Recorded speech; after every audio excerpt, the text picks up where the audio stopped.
Friends, welcome back to our channel. അപ്പോൾ ഇന്നത്തെ നമ്മുടെ വീഡിയോ ഒരു മിനി വ്ളോഗാണ്. ഇന്ന് നമ്മൾ കുറച്ച് ഹെൽത്തി പർച്ചേസിങ്ങിന് ഇറങ്ങുകയാണ്.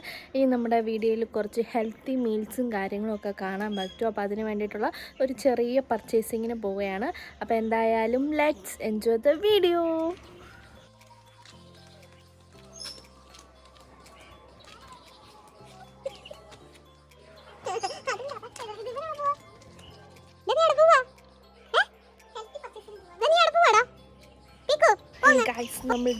നമ്മുടെ നടപ്പാതയിലൂടെ നടന്ന് നീങ്ങിക്കൊണ്ടിരിക്കുകയാണ്. അങ്ങനെ നമ്മൾ ബസ് കയറി നേരെ പോകുന്നത് ചാരുമൂട്ടിലോട്ടാണ്. ചാരുമൂട്ടിൽ ചോയ്സ് ഹൈപ്പർ മാർക്കറ്റിലോട്ടാണ് നമ്മളിപ്പോൾ പോകുന്നത്.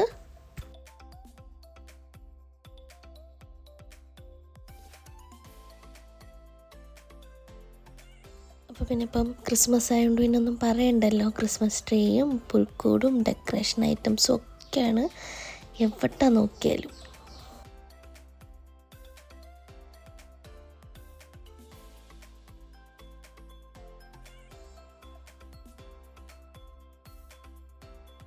അങ്ങനെ നമുക്ക് ആവശ്യമുള്ള സാധനങ്ങളൊക്കെ നോക്കിക്കണ്ട് പർച്ചേസ് ചെയ്തുകൊണ്ടിരിക്കുകയാണ്. ഈ നോക്കൽ കാണുമ്പോഴത്തേക്കിന് നമ്മൾ വിചാരിക്കും എല്ലാം ഇങ്ങനെ നോക്കിയെടുക്കുന്നു, പക്ഷേ ആവശ്യമില്ലാത്ത സാധനങ്ങളായിരിക്കും നമ്മൾ ആദ്യം പറക്കിയെടുക്കുന്നത്.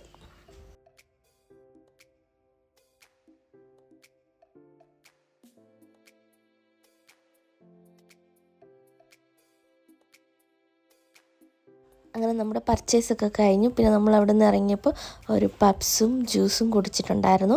പിന്നെ നമ്മൾ നേരെ തിരിച്ച് വീട്ടിലേക്ക് വന്നു.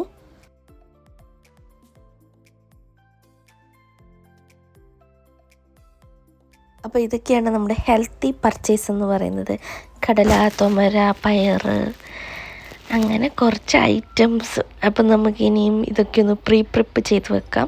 അപ്പോൾ ആദ്യം തന്നെ ഞാനിവിടെ എടുത്തേക്കുന്നത് ലെറ്റ്യൂസാണ്. നമുക്കിത് നന്നായിട്ടൊന്ന് ഇലയിൽ പുഴുവൊന്നും ഇല്ല എന്നുള്ള ഉറപ്പ് വരുത്തിയതിന് ശേഷം ഉപ്പിട്ട് കഴുകി അരിഞ്ഞ് നമുക്ക് ഫ്രിഡ്ജിൽ സ്റ്റോർ ചെയ്യാവുന്നതാണ്.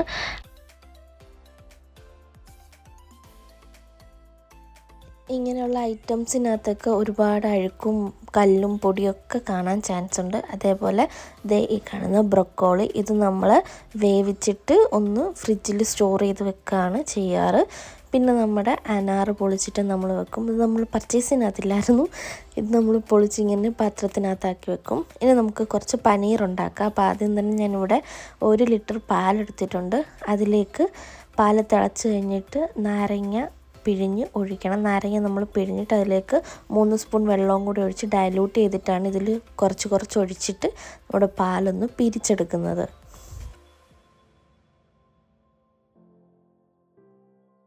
അങ്ങനെ നമ്മുടെ ഈ പാല് നന്നായിട്ട് പിരിഞ്ഞ് അതിൻ്റെ വെള്ളവും പാലിൻ്റെ സത്തും കൂടി മാറിയിരിക്കുന്ന ടൈമിൽ നമ്മൾ കുറച്ച് തണുത്ത വെള്ളം കൂടി ഒഴിക്കും. അധികം ഇനി വേവാതിരിക്കാൻ വേണ്ടിയിട്ടാണ്. അങ്ങനെ വേവെന്ത് കഴിയുമ്പോഴത്തേന് പനീർ കട്ടയാവാൻ ചാൻസ് ഉണ്ട്, നല്ല കട്ടി കൂടുതലായിപ്പോൾ. അപ്പോൾ അതാവാതിരിക്കാൻ വേണ്ടിയിട്ട് നമ്മൾ അതൊഴിച്ചിട്ട് ഒരു 2 മിനിറ്റും കൂടെ കുക്ക് ചെയ്തിട്ട് ഒരു വെള്ളത്തുണിക്കകത്തോട്ട് ഇതൊന്ന് അരിച്ചെടുക്കും. എന്നിട്ട് നമ്മൾ അതിൽ നമുക്ക് ഏതാണോ ഷേപ്പ് വേണ്ടതെന്നുള്ളത് ആ തുണിയിൽ വെച്ച് തന്നെ നമ്മൾ ഷേപ്പ് സെറ്റാക്കിയിട്ട് ഇതേപോലെ പൊതിഞ്ഞ് ഫ്രിഡ്ജിലോ അല്ലെങ്കിൽ പുറത്തോ ഒരു 2-3 മണിക്കൂർ വെക്കാറുണ്ട്. അങ്ങനെ നമ്മുടെ പനീർ സെറ്റായി. ഇനി നമുക്ക് ബാക്കി കാര്യങ്ങളെല്ലാം അങ്ങോട്ട് സ്റ്റോർ ചെയ്ത് വെക്കാം. ഇപ്പോൾ ബ്രൊക്കോളി, ലെറ്റ്യൂസ്, അനാറ് ഇങ്ങനെയുള്ള കാര്യങ്ങളൊക്കെ നമ്മൾ സ്റ്റോർ ചെയ്ത് വെച്ച് കഴിഞ്ഞാൽ നമുക്ക് പെട്ടെന്ന് സാലഡും കാര്യങ്ങളൊക്കെ ഉണ്ടാക്കാൻ എളുപ്പമാണ്. അപ്പോൾ ഇന്നത്തെ വീഡിയോ ഇത്രയേ ഉള്ളൂ. അപ്പോൾ ഇനി നമുക്ക് അങ്ങോട്ട് കുറച്ച് അടിപൊളി ഹെൽത്തി മീൽസും കാര്യങ്ങളൊക്കെ കാണാം. അപ്പോൾ വീഡിയോസ് ഇഷ്ടപ്പെട്ടാൽ ലൈക്ക്, ഷെയർ, കമൻറ്റ്, സബ്സ്ക്രൈബ്.